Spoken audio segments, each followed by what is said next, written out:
Hey everyone, we're back. So it's so good to see you. It's the final day of the summit. We're continuing our conversation around the future of learning and innovation. I'm really excited for today. So we have a special session at lunch today for those of you that are on the Pacific time zone. And we're incredibly fortunate to have Dean Schwartz here. He's leading Stanford School of Education, and he spoke in an event I was at around the commercialization of education. And he hoped people would remember that education benefits us all. So during this odd year, the more we can do to transform learning and make sure everyone has high access to quality education, the better. And we have talked a bit about this, right? Like having a highly educated workforce is a public good. It helps us have critical thinkers and problem solvers that can collaboratively solve problems, including some of the hard problems that we're facing right now. So when Dean Schwartz and I were having a follow-up conversation, he had shared that the current situation is really a design problem, not a policy problem. And that, policy takes a really long time, but there are experiments that are happening right now. And in fact, it hasn't taken long for parents, students, educators. We saw yesterday teachers, industry folks to realize that the current solutions are inadequate and unevenly distributed. And so we're seeing a lot of innovation happen. And what he's done is he has this transforming learning accelerator that's focused on addressing chronic challenges in education and targeting solutions to specific groups of learners. So, for example, right now, learners who have to learn in a remote environment. We're going to spend some time talking about this, and then there's some really interesting partnerships that are happening down in the Bay Area that for those of you who are joining us from the Pacific Northwest, we should figure out how to make them happen up here. So we're going to just have a conversation, and then you can use the chat to pop in questions, and we'll take them as they come up. We'd love for this to be interactive as well. So if you want to add questions throughout, go for it, and we'll try to address them as soon as we see them. So with that, you ready, Dean Schwartz? You ready to talk? Transforming learning and what needs to be done? I am ready. I am ready. All right. I love it. Showtime. It's showtime. Exactly. Okay, so we'll start with a little bit of kind of what it is that you're observing, back to your earlier point of, right now we're just accelerating some trends that were already in place. Yeah. What have you been seeing happening in the education space? Chaos, a lot of chaos. Education is highly distributed, highly decentralized, right? So superintendents are given tremendous amount of responsibility. And so everybody's trying something different. Different places are running into different kinds of problems. The issue of have and have nots has really been exacerbated. So Los Angeles Unified School District, they're serving, I think, 600,000, maybe 800,000 kids. And over 50% of them didn't have bandwidth or laptops or connections. So, the first thing was to say, we got to get people connected. So good partnerships with industry, help them do that. They had school buses sitting out in parking lots to provide hotspots for kids who didn't have bandwidth. But then the next problem they ran into is they don't actually know who's logging on and who's not. So that's, they have to solve that. So these very basic things. And then, the place where I start thinking about it is, well, how should you do this? Assuming they're online, what should you do? And every school district is doing something different and they're changing their mind. So it's really tough. A lot of creativity. I see a lot of teachers are working really hard to come up with creative lessons. You hope we'll be able to harness the best of them. At the same time, sort of the policy level questions are really difficult. So one school district decided you can come back 2 days a week and be with the teacher you've always been with. So they sort of rotate in and out. And if you don't want to do that, we're going to give you a commercial online provider who's going to just provide the lessons online. So that's one solution. It makes sense. You can't ask teachers to both teach in class and online because it's like doubling their teaching load because nobody's really figured out how to do both simultaneously. So I think disparity has really been exacerbated. There's a lot of creativity.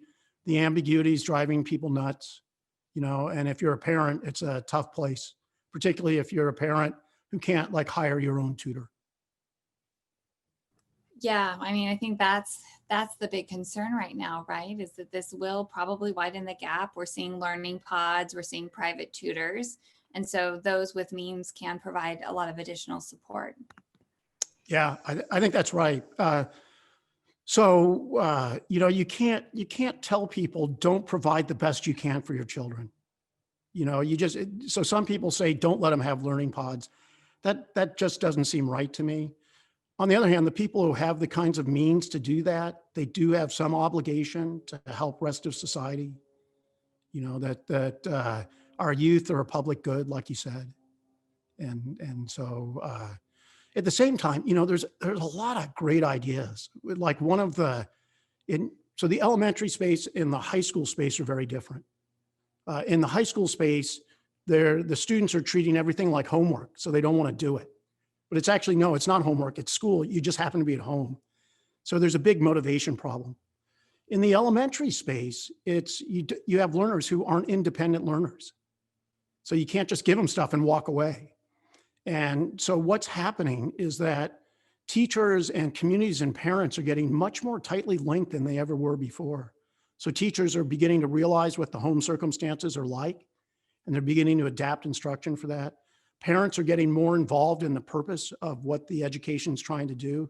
So I think this is a good thing. I don't think this is going away, right? The connections, there's a great story. So Stanford has a teacher education program, and it's a high resource, model program. And one student was telling me that he was working with a grandmother who was taking care of the child while the parent was out working. And he figured out finally how to tell the grandmother how to use Zoom. And then the grandmother was so thankful. And they had this really great conversation. And both the teacher candidate and the grandmother were in tears afterwards because they made such a great connection. So this is something that just didn't happen before. And so I don't think it's going to go away, right? This opportunity to make more direct connection. So, the kind of summary of it is it's been a revelation what we can do remotely. At the same time, everybody would kill to get back on campus. And so that's kind of where we are. Yeah, I know. So we're kind of starting, and we started our first day with looking at some of the challenges, which you certainly have highlighted. So thank you. Yeah.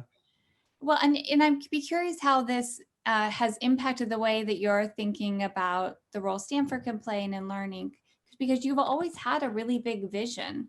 And in fact, that's part of why you started the Transforming Learning program. So tell us a little bit about that big vision that you've had and how it's changed, if at all, during this time. I think the vision still stands. Stanford has a relatively new president. And so as a new president, you try and set priorities, right? Your legacy, things like that. And one of the priorities is to transform learning, to get a university fully engaged in the issues of K-12 and beyond. And one of the keys to this is you have to have the right theory. So will I be able to share a screen? You should be able to share a screen. So if you want to share that. Okay, so let me just adjust people's understanding. So a lot of people look at education and they say, boy, this is a big ship. How can we ever turn this ship?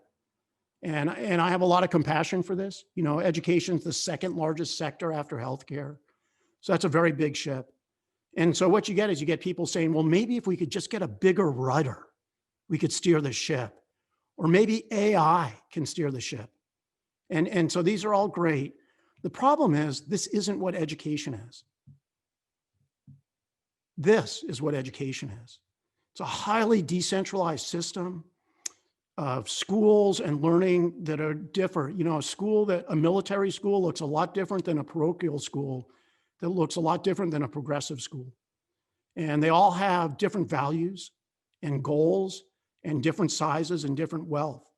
And so you kind of have to keep this in mind when you think about how are you going to change education, right? There's no big ship to steer, right? So the one thing that's consistent on all these different chips is there's learners on them. That's the consistency, right? Is that there's students in every variation. So what you want to do is you want to figure out, how do you reach the students that have different kinds of needs? So the solution for a child with special needs is quite different than the solution for a child whose parents want the child to grow up to be an athlete, right? And so you need a student-centered focus. And this seems obvious, that, yeah, start with the client. That's the best way to do it. But it's not what people do, right? They could take a technology focus. So the number of times that people have come to me and they say, I have this cell phone. There must be something I could do for education with a cell phone, right? That's starting with the technology. It's not starting with the learner. Or you can imagine college departments of literature. The faculty don't debate sort of what's the most important way to get to young college students. They debate, should we make Shakespeare required or Chaucer? So it's a topic-centered focus. So it seems obvious that you would be student-centered, but it usually isn't. What happens is there's some prototype of instruction, and then you just tweak it a little bit for different kinds of students, as opposed to starting with a student and saying, boy, what are the needs of this student? So let me just give a quick example of this. They're in a school in Oakland, some teachers got together and they made a curriculum called African-American Male Sexuality. Right? And it was for African-American males, and it was designed specifically for them. And your sort of response is, shouldn't they be like taking algebra? And yes, they are taking algebra. So this course isn't something they took off the shelf. They designed it particularly for this group of students. It reduced the dropout rate by 48%. Right? So it's a student-centered approach. It's saying, what are the needs of the client, and design for that. So that's one thing you need, right? You need the right focus given the reality. So right now, the COVID has suddenly developed a need for a student-centered focus in a particular way, which is all the things that you lose when you don't have a residential experience. So if you think of a college, dorm life, this is all about identity development, right? You're in the dorm, you're discovering that a person you would have never talked to in high school is the world's greatest cellist. Wow. And so, or community centers, or one thing that we've really been working on is like field trips. So how can we design for students who are no longer getting face-to-face experiences to still benefit from all those informal kinds of activities? Because right now, the way most people have thought about technology in education is making a menu of courses that students take, and you just make the courses faster or more efficient, right? As opposed to saying, what are all the things that schools do that aren't in the classroom that we need to help with? Well, and that's what I love about your point, that this is a design challenge, actually, and that there are a bunch of experiments being run right now. I love that story from Oakland on what was created and how it impacted dropout rates. Ted put a question in the chat around looking ahead when we're out of the worst in terms of the pandemic. Do you think that we'll really embrace like the flipped classroom with some remote learning, some class time, and then that class time really being used for interactivity? So do you have any thoughts on what that might look like when we come back from this? Yeah, so flipped classroom is one way to do it. It's really, flipped classroom is more of a college model. And it's a good idea in the sense that you have all these students in a classroom, you have all that social potential, and what do? You have someone stand at the front of the room and lecture, right? So the flipped classroom really allows you to use the class time for more social, and then they do some work beforehand to prepare them for that social interaction. So that's a good model at the college ranks. In the K-12, you're not really going to, flipped classroom is going to be kind of tough for 6-year-olds. But the idea that you're now going to be able to do a better job of blending in and out of class activities, I think that's here to stay. Yeah, well, as the mom of 2 6-year-olds, just why I'm often this or during these sessions, So that would be tough. So Christy, I would like to propose a national holiday from people apologizing about something on Zoom. I would like it so that it's okay. If your dog jumps in your lap while you're talking, don't apologize, right? But so let me pick up on one other thing you said. So one key feature of this Stanford initiative is it's student-centered.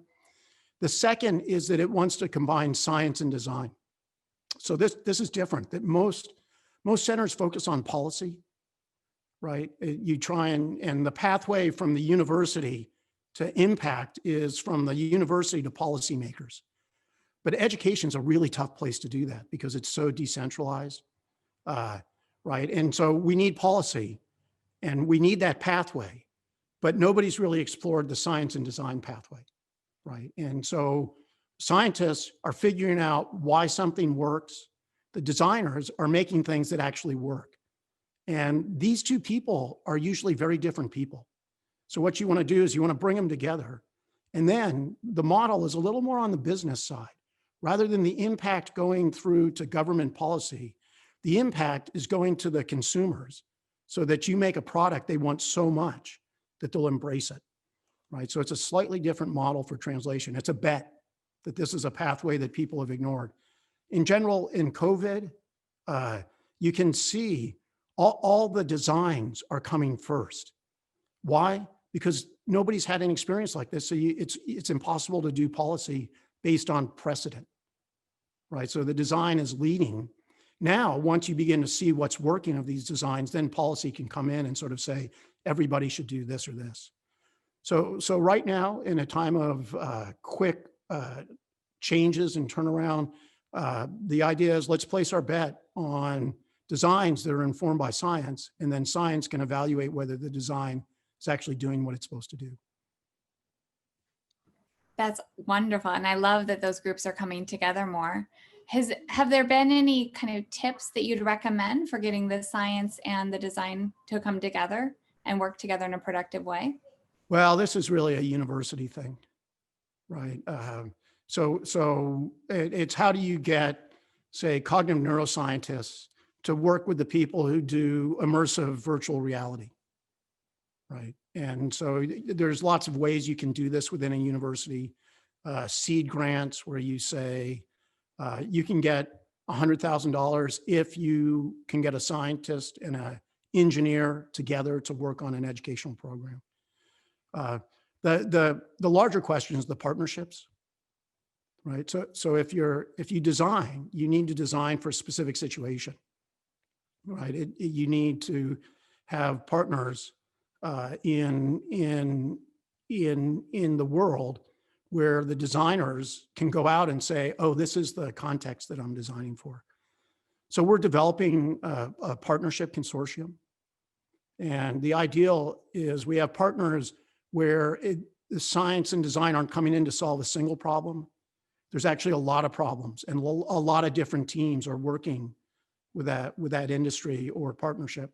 So like a school district, we have a partnership with a school district, and over half of our faculty do work with that school district, working on some things are about policy, some things are about pre-K instruction, some things are about, African-American male sexuality.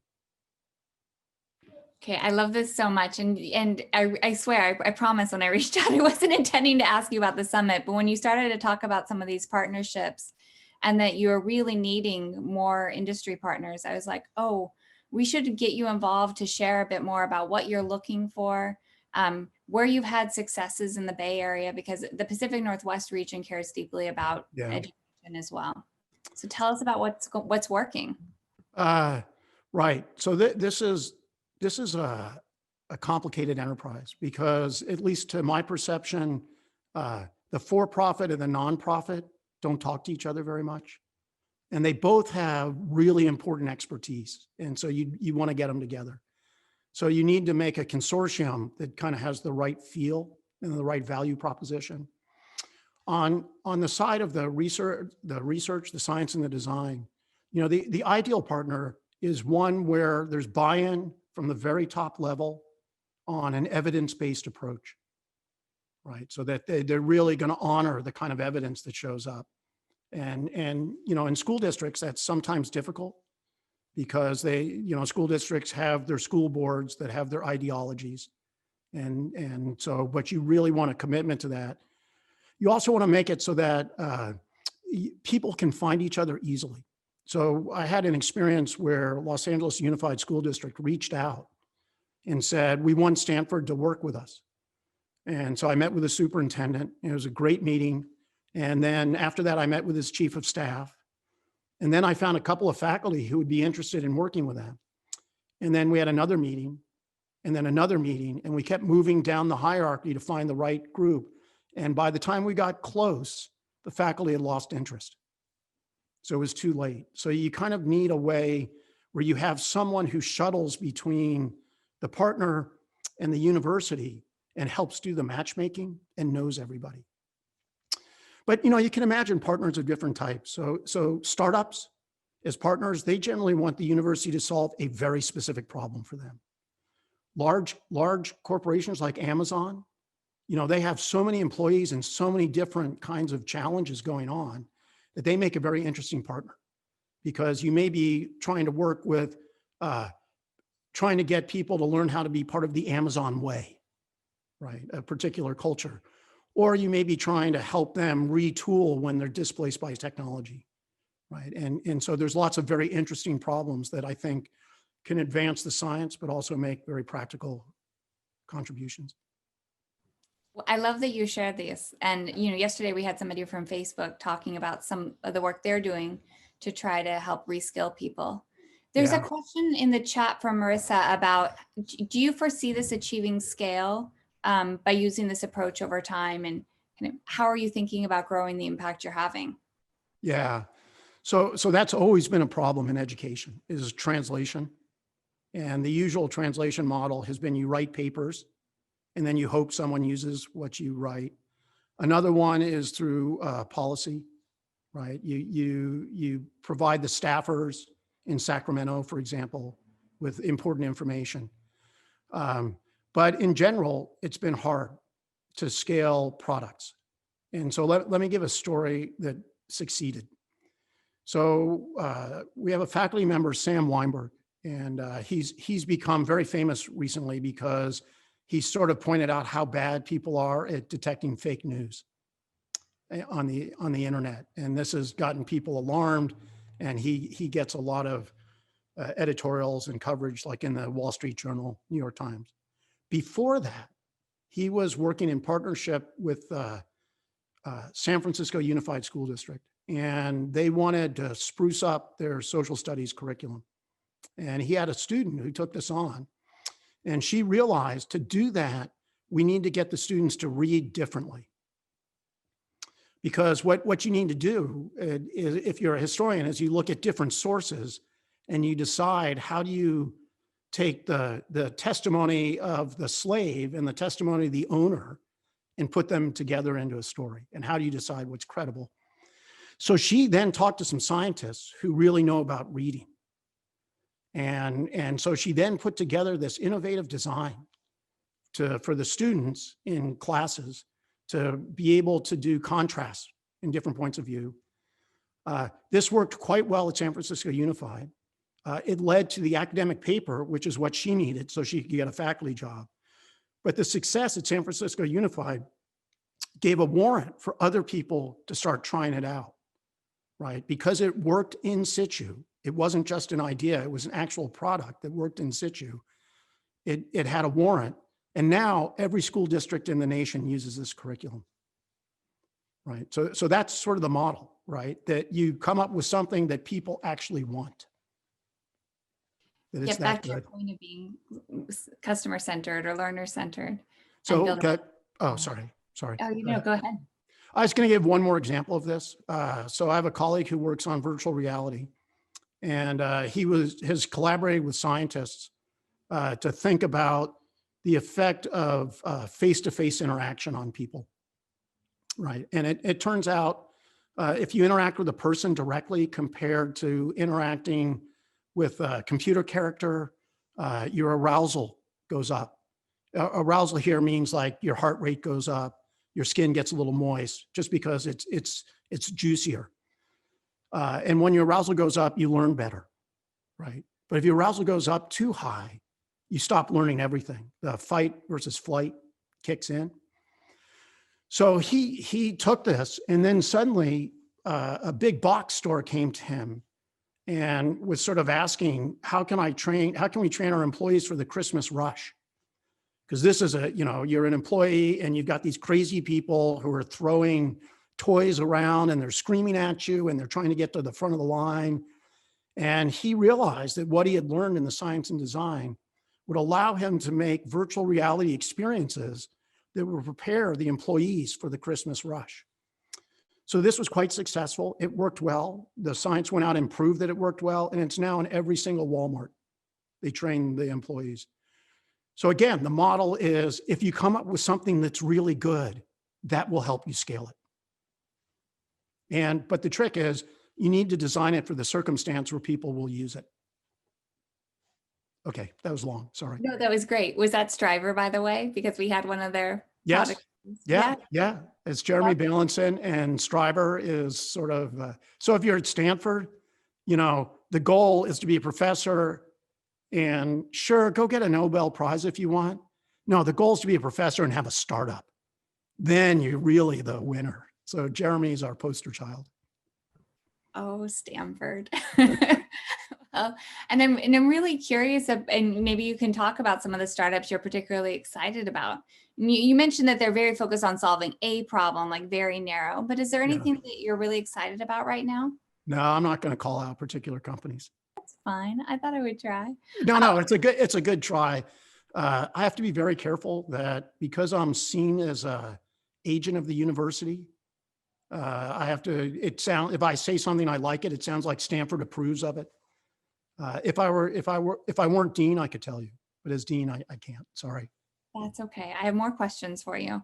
Okay. I want to go back to this partnership piece and scaling. What's your biggest constraint right now in being able to design more solutions for learners? It's actually, this is pretty novel what I'm proposing, that you're getting science and design teams that then go work with partners on problems that the scientists find interesting and the partners find important. So really the challenge here is how do you spin this up at the right rate? So if I get too many partners, but there's not enough faculty to serve those partners, I'll lose the partners. If I get a whole bunch of faculty interested and there's no partners, that won't work either. So that's really the challenge. It's more an organizational challenge of how do you, so right now I have a task force trying to design what kind of partners, what are the entry points for partners? So very large corporations, you would probably want to charge them so that their fees could cover the nonprofits or the school districts. So you kind of want to work this out. So it's in process. This only got approved by the Board of Trustees in December, and COVID hit in February. So we're hustling. We're hustling. You're adjusting on the fly too. Yeah. There's another question in the chat from Andy about how you're talking about some design challenges, not so much policy issues. But do you think there are policies that need to be created as enabling conditions to make better or more scalable designs? Yeah, I absolutely. So I do think that the challenge on the policy is policy generally depends on studies of best practices, right? And in a time of COVID, nobody knows what the best practices are. But you need a policy that says, we're going to make sure that every kid has a computer and the bandwidth, right? And so, the policy is really important when it comes to money. And so you kind of need that. You need the policy to create the enabling conditions. So we want this policy work, right? And it's ongoing. There are a number of policy centers that really work on this. Here, it's sort of saying that work's ongoing. Let this center try a different approach, but that doesn't mean it's not going to inform policy. But yeah, in California, we do not give enough money to the schools to actually fulfill the federal mandates for what we're supposed to do. So that's a policy problem. Yeah, we have that same policy problem in Washington State. Yes. Yeah. And there's been a lot of talk around, devices. Earlier this week, we heard about connectivity, and is that something that should be considered part of a basic education? Are there kind of foundational elements and maybe a place where different organizations can help? So for example, Amazon actually distributed quite a few laptops out to families. Um, what's your take? Are there foundational things that could be done that industry could move on without needing a policy recommendation? Oh, yeah. I mean, I'm not sure I need a policy to know that if these kids don't have computers, they're not going to learn. Right. So, so I think of policy pretty broadly. It's not just policy of the federal or the state government, but it's also about companies. Do you remember, Christy, Maslow's hierarchy? I do. Yeah. So at the bottom is like food and shelter. And then I forget what's next. It's sort of like love or social comfort. And then it keeps going up. And then up at the top is like creativity, right? And personal fulfillment. Uh, I'm not quite sure what I think of the hierarchy, but it works in this case because if the students can't have a place to do the work or access, then all things stop. And so it's clear we need policies to do that. It's funny, 5 years ago, if you had said to me, should every kid have a laptop at home and broadband? I'm not sure I would have put that as a super high. I would have said, put more money into the schools. But right now, I think I probably change that. I think because so many new opportunities have opened up for using those computers for learning at home, that now it's worth it, right? Before, I don't think there was great software for the kids. They would use it for social media. But now I think there's a lot more happening so that there can be a lot of learning outside of school on a computer. But if kids don't have access, it's game's over for them right now. I know. I think that's what's so concerning about the challenges of right now. So this is a little off topic, but when I think about this, the place I really worry is math. So parents can keep the kids reading. It's a really natural thing to do at home is to read with kids, and there are disparities in that, and you want to address that. But that's something you can do at home. You can watch Nova to continue to get a body of scientific facts. And so you can keep building that up. You won't learn how to do inquiry and things, but the math, I don't think happens naturally at home. And so that's the one I really worry about, that the pandemic, it's where it's going to show up. As a former math teacher, I don't know if you knew that, but that was I did not. Pre-graduate school. I taught high school math. I definitely worry about that. And, and it also was just the way families talk about math, people's own math anxiety, or just like math. So it turns out the latest science is that sort of math phobia is actually, it's not a result of kids getting it wrong. It's a result of adults modeling fear around math. And they sort of adopt that from the parents. So so that's a reason to worry about it at home. Okay. Absolutely. Okay, I'm going to open it up here for some more questions in just a second. So you've had some great ones. Thank you for bringing those in. Dan, we talked a bit about how we tend to overestimate how much can be done in 1 year and underestimate what can be done in 10. If we were to think really big and really bold, what do you think education and learning could look like in 10 years? Boy, better. That's such a hard question because I think there's lots of ways to achieve the goals. And so it's not going to be one particular curricular model or school model. I've talked to a historian, and he said to me he does not believe the basic grammar of schooling will change. And the basic grammar of schooling is kids are organized in age groups, right? And instruction is cut up by subjects. He just doesn't see that changing, and maybe it changes a little bit on the margin. I don't know if he's right or not, but he's seen a lot.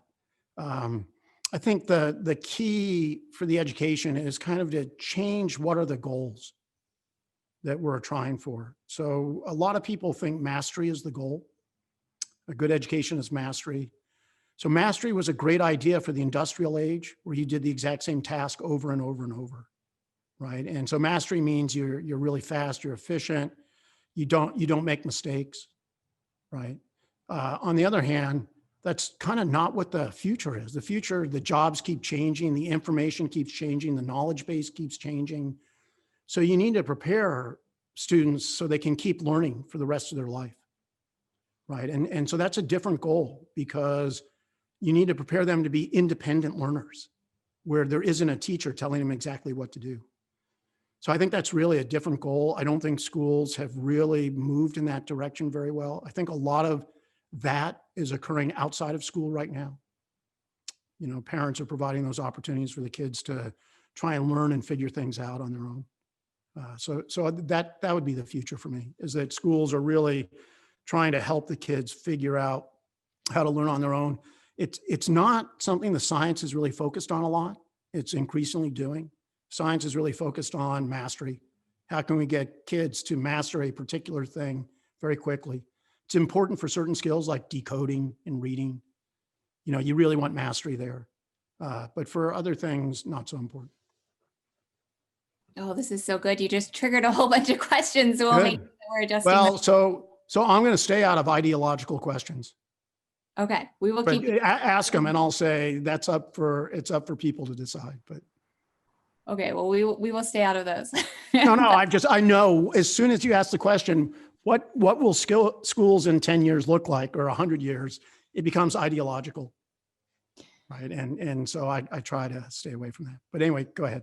I think it's a great question, like, what is the goal? And as we've heard the last couple of days, you know, yesterday we had some folks from Amazon and Microsoft and some of the startups in the community talking about how, because the jobs are changing so fast, they're building like little universities within their system, right, so they can help people continue to learn. And so this push to like, are our students learning how to learn? I think that's a good one. Okay, let's see. I'm going to take one that's so there's one around reconciling values, such as when the community we serve doesn't desire a scientific solution that we offer. And that Andy brought up that we see this in under-resourced communities who are struggling with distant learning. They're asking for packets that they recognize as curricular currency. So any thoughts on how to support that? So that's a challenge. So we have standardized tests in math and English. But we don't have big tests in science. And so you can sort of say, why is that? And one possibility is there are groups of people who believe the goal is to learn to trust and believe, as opposed to learn to ask questions and challenge. So how do you decide what are the right values such that you would impose them on someone else? That's a really difficult question, right? And so I had a personal experience in this. I was, for 5 years, I taught in a very small Indian village on the Yukon in Alaska. So this is really remote, right? It is so remote, there's no radio. There's no roads in or out.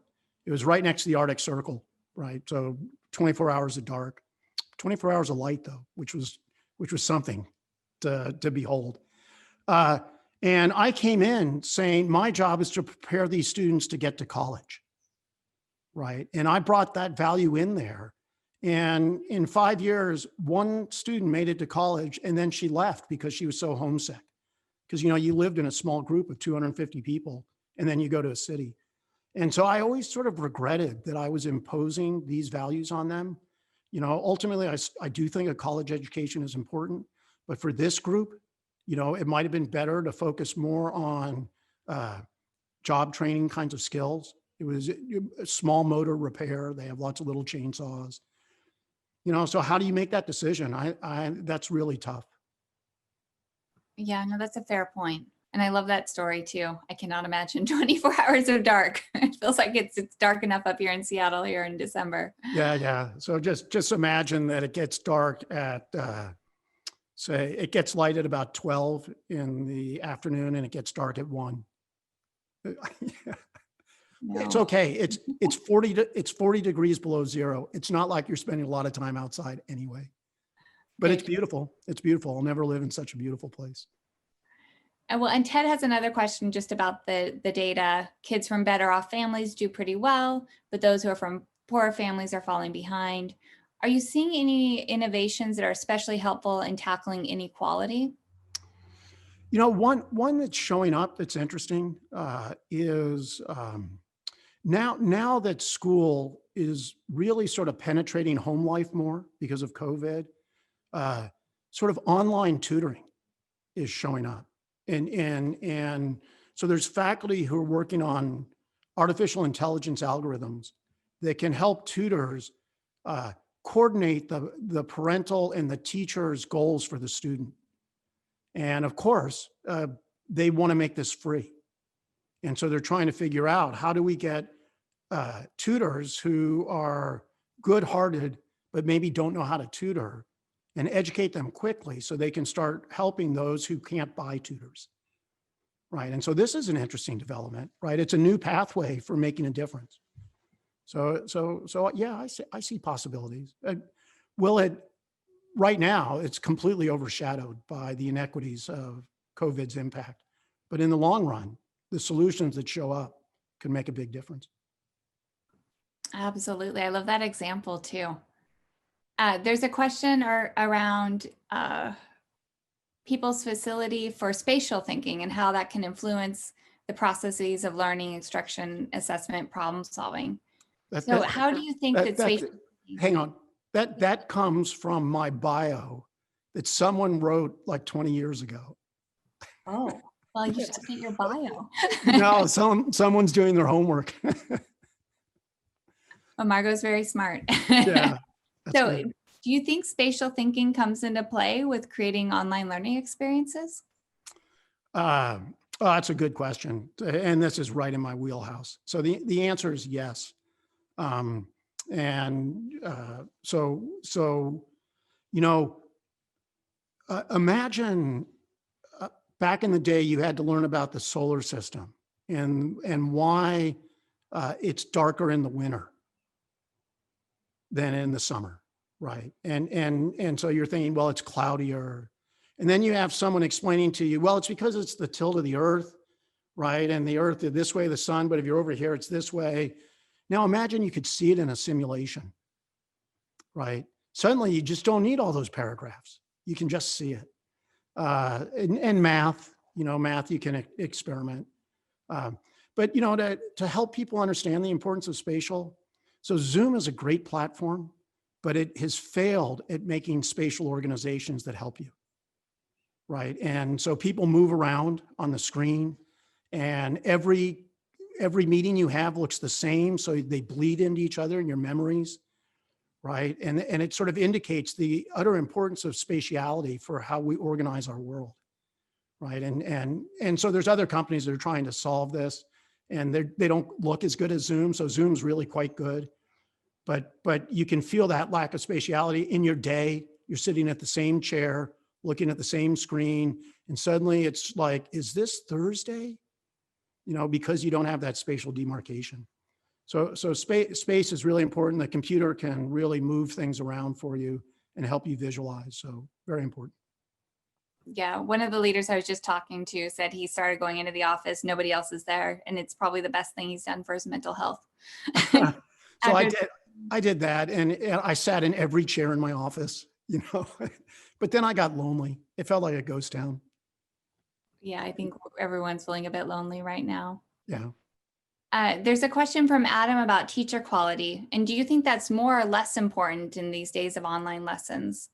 My online resources make that less impactful than before. Wait, read the last part.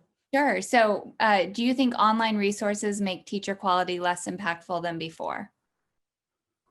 Oh boy, I think the teachers are playing a big role. Most of the learning technologies that are out there, when they get designed on a particular model or theory, and they're that way. And the assumption is the kid will learn. But when the kid doesn't learn, those technologies don't actually have a backup plan. And nobody learns 100%. You always make mistakes. So these teachers are playing an incredibly important role. right? And helping the students when something doesn't happen because the technology doesn't fulfill it. The technology tends not to connect across things. It doesn't provide more examples that the teacher brings. So the teacher's playing a huge role. And one of the huge roles is motivation as well, to keep the kids going, to keep them connected, to get the kids talking to other kids. So, you know, these kids get in Zoom groups and nobody says anything. They just sit there. So I think I just don't see the technology replacing the teacher. That's sort of what this question is asking. I think the way the advanced technology is going to show up is that it's going to augment teaching rather than replacing it. But I would like to see the teacher's job easier. So there should be things that the technology could do that's sort of in the class of productivity tools. Yeah, I will say teaching is still the hardest job I've ever had. And I've had some hard jobs. So anything that could be done to free up time so they can focus on the students, helping students be motivated, all those things is important. Yeah, what you really, when you're a beginning teacher, what you really want is an app that does, it takes care of behavior problems. You know, the kids. Shot collar for a dog. Yeah, there you go. The shot collar. That was the first app I was thinking of. Well, I haven't seen any other questions come in. So with that, I really appreciate your time. Thank you for all you're doing with transforming learning with the Accelerator. If any of the people who are on this call want to learn more, how can they best find out about ways to partner? I think right now you probably send me an email. I would actually like to give somebody else's email, but at the moment you can send me an email. Because this is just starting up, we haven't started advertising it. Right. So we haven't started to go out to the world and curry partnerships. But, you know, I'm happy to sort of get your name, get you to talk to someone who can tell you what's going on. Because again, I think partnership is a key here. Absolutely. Yeah. It takes all of us coming together and collaborating on these really important topics. Okay. So with that, like, everybody who's around, we're going to come back at 2. So if you want to come back at 2, we have a few more sessions. Today's all about designing for an inclusive future. So a huge thank you to Dean Schwartz for sharing a bit on what he's doing, for reminding us that there are innovations and experiments that are happening right now, and that there's design solutions and getting science and designers to come together that can make a really big difference. So huge thank you. Okay, it was my pleasure. Whoever's out there, it was great. And I love the last question about getting my middle schooler to turn on the camera. That's a great question. You're not going to take it? I don't know. I would try everything you're trying. Zoom has a new feature, if they're using Zoom, where you can now put a mustache on yourself of different colors if you upgrade to the newest Zoom. So maybe that would work, like a little Halloween costume to get the middle schooler to try it once. But yeah, it's up to you to design the solution. So good luck. I'll see you, Christy. Thank you. Thank you so much for the opportunity. Okay, so good.